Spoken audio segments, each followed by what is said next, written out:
Hi, it's Kathy. I'm pulling another card from Hazel Moon's Hawaiian Tarot. The Ten of Sticks.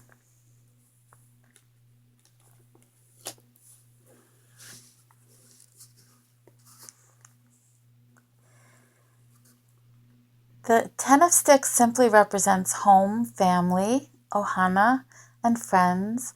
All cards in the suit of sticks represent some degree of these aspects as it pertains to the question at hand. How these aspects affect your reading depends on the denomination of the card, as listed below, and the position or category in which it was placed.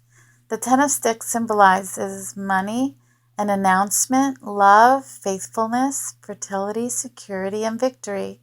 The simple meaning of this card is one who is faithful, secure, fertile, one who announces good news, an immaculate conception, or simply a gain. Ten of Sticks. So let's continue with Moses.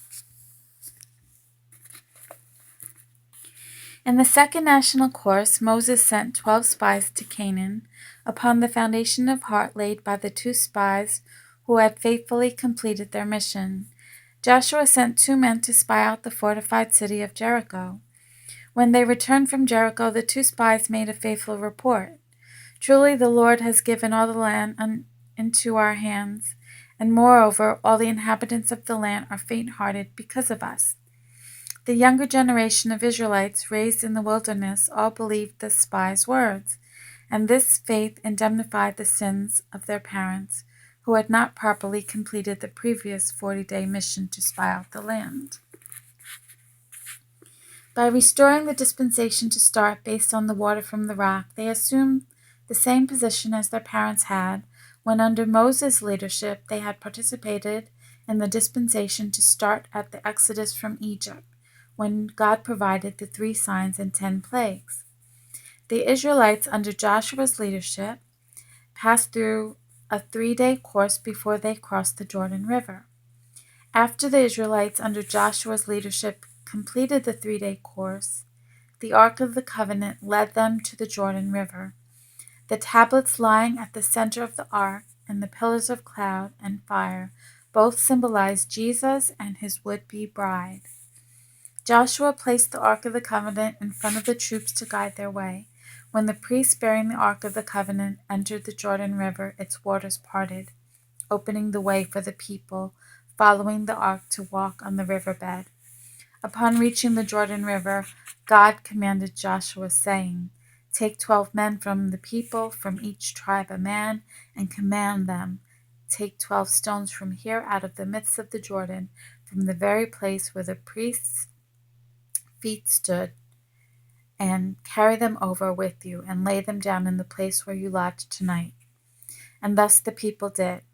The people came up out of the Jordan on the 10th day of the first month, and they encamped in Gilgal on the east border of Jericho. And those 12 stones which they took out of the Jordan, Joshua set up in Gilgal.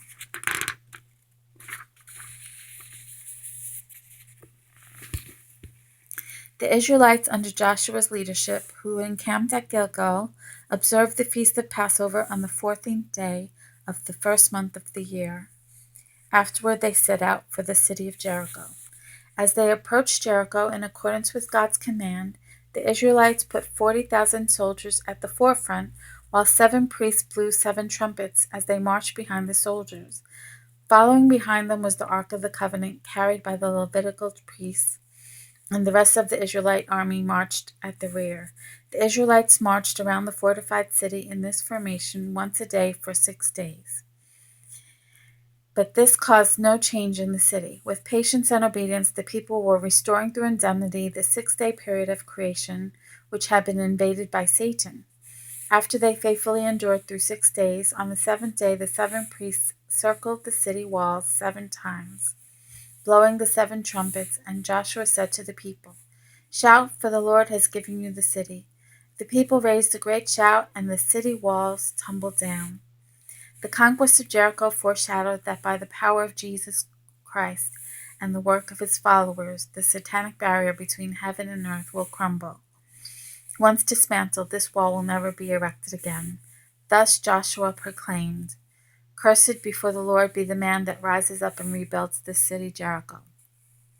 At the cost of his firstborn shall he lay its foundation, and at the cost of his youngest son shall he set up its gates." Joshua then launched attacks on the enemy with insurmountable force. He defeated 31 kings altogether. Okay, and I'll stop there. Thank you for listening.